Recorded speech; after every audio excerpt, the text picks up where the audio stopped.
Go. Welcome to this talk, and today we're talking to Dr. Tim Kelly, all the way down from Scotland. Tim, thank you for driving down. Good to see you. Thanks for the invite, John. Yeah.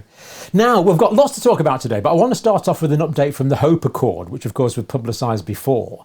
How's the Hope Accord going, and what was the reason behind starting it? Well, it's incredible, really. We've had great feedback. We had plenty of people sign it. So it's a petition, really, an international petition from a group of concerned doctors, mainly doctors, scientists too, and we've been asking people to sign this petition. It's got 5 points on it, and we've up to over 50,000 signatures.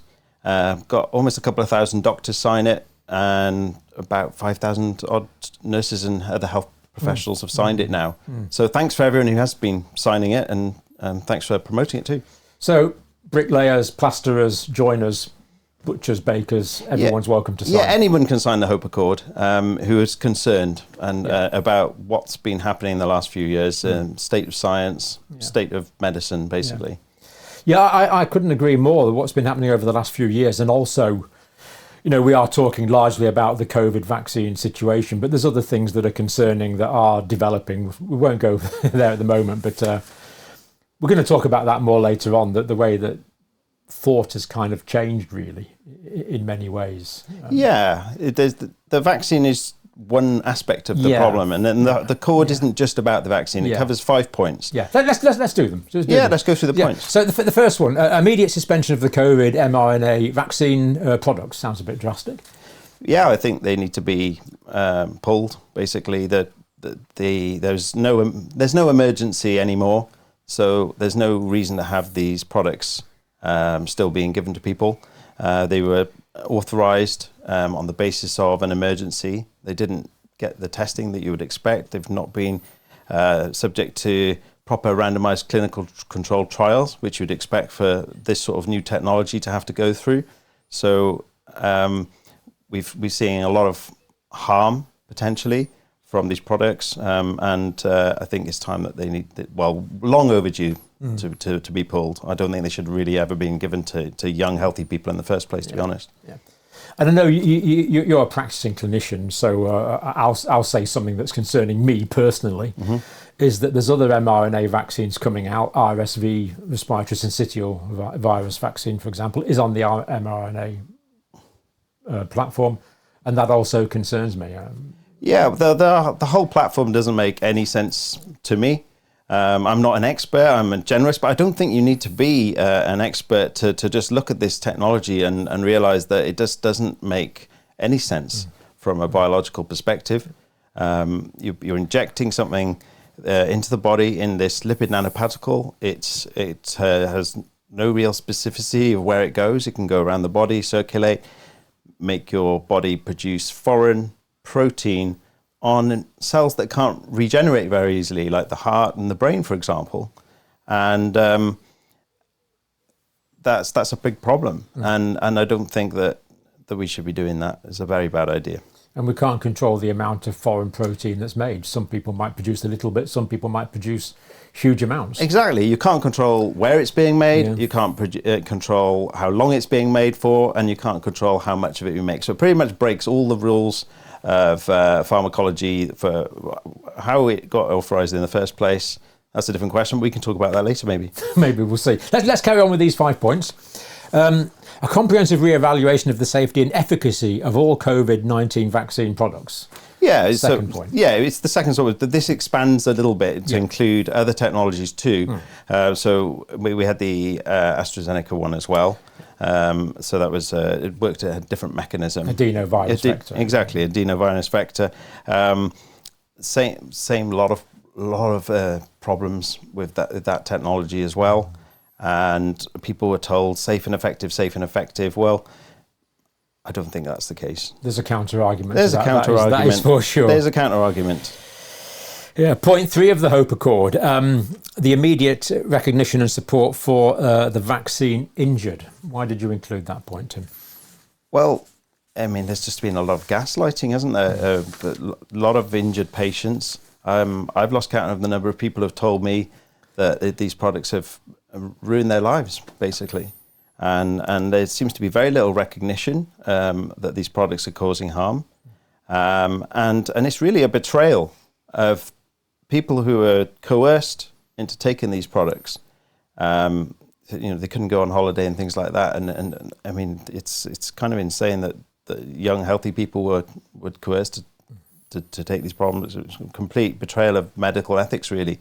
And the least we can do is acknowledge those who actually they did what they were told, and they need to be compensated, and we need to look after and care for them, and get to the bottom of, and do everything we can to try and fix the damage that these products have caused. Yeah, we need the whole multidisciplinary team, don't we? We need the scientists, we need the pathologists, we need the clinicians working out what the heck is going on here, and how do we help these people. Exactly. On this channel, we've interviewed people with really quite devastating Yeah, I've watched, and it's incredible, and the lack of support for these people is just astonishing. And I think that there's a psychological aspect to that too. I think that a sort of willful blindness of the problem, and how big that problem is. And of course, there is a group of people that we haven't interviewed on this channel, and they are people that are no longer with us. Exactly. Who we can't interview, unfortunately. Yeah, it's terrible. Yeah. The restoration, this is point 4, the restoration of ethical principles abandoned during the COVID era. Abandoned? Pretty strong word. Well, they were abandoned, weren't they? I mean, informed consent, first do no harm. What else did we do?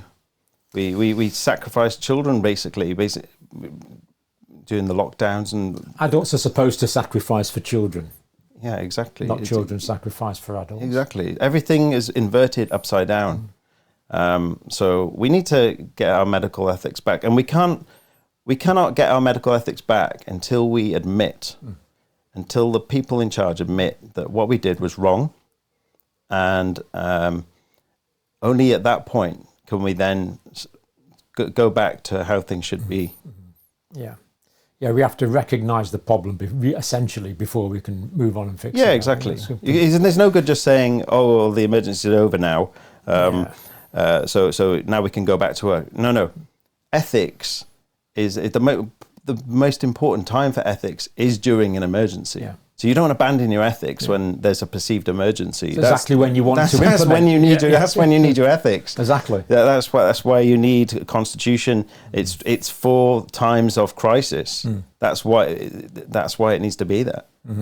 And so we need to make sure that it doesn't happen again. But it will happen again, because history does rhyme. But we need to try and learn from the complete devastation of the period, basically. Yeah.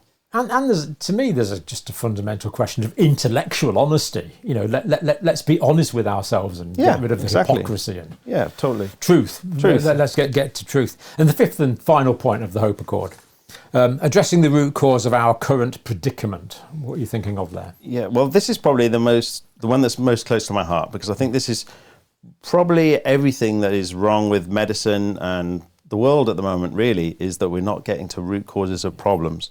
So we need to understand, how was it that everything became so upside down? Yeah.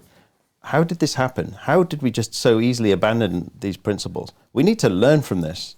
I'm a great believer in learning from our mistakes. And what would be a tragedy is if people have gone through all these harms and been subjected to all these things that they should never have been subjected to. And all that pain, essentially, and it's just wasted because we haven't learnt from the situation. We didn't. At least if we can figure out what went wrong and get to the root causes and fix it, at least there's some sort of argument that at least that pain wasn't for nothing, if that makes sense. It does completely. I agree completely. I mean, in medicine, we normally have distal causes and proximal causes. So the distal cause is something that's in the past, and the proximal cause is something that might have triggered it immediately. So in a sense, everything that happened was proximal. What we're interested in is, what are the distal causes? What are the more fundamental issues that have gone wrong in society and the world in general, really, that have allowed such proximal causes to trigger such unfortunate events? And as well as that, if we recognise what the distal causes are, what these fundamental problems are underneath, then that is going to allow us to think clearly about a whole wide range of issues, not just the vaccine COVID pandemic issue. Yeah. So this is probably my biggest interest. I've written an essay about this, and if people want to go to the Hope Accord, and on the final point 5, you'll see the word root causes is underlined. You can click on that and see resources, and you'll get a link to 2 essays on root causes. Well, one's a paper by Dr. Hasim Malhotra, and he really exposes the huge amount of corruption in the medical industry, essentially, that will have allowed some of this to happen. I take a slightly different view. I think there's a lot of other things going on that have caused this problem. A lot of societal things, a lot of structural causes. I'm a systems analyst, really, before I became a doctor. So I've taken a very big picture view. So I've written an essay, which I think we're going to discuss as well later. And if people are interested, they can click on the root causes, read the essay, and see what they think. Yeah, but that's for the next video. For now, the links for the Hope Accord are at the top of the description. Any concerned citizen of any country in the world is more than welcome to sign the Hope Accord. We encourage people to do so. And the more people that sign it, the more likely it is to have some sort of impact to improve things for the future. Yeah, I mean, we're looking to do 2 things here. Some skeptical people have said to me, oh, it's not going to make any difference. They'll just ignore it. They'll just ignore it. It's doing some things. It's making a bit of noise. It's helping. We're not going to get out of this from the top down. We're going to get out of this mess from the bottom up, a grassroots movement of people waking up to just the complete mess that we're in at the moment.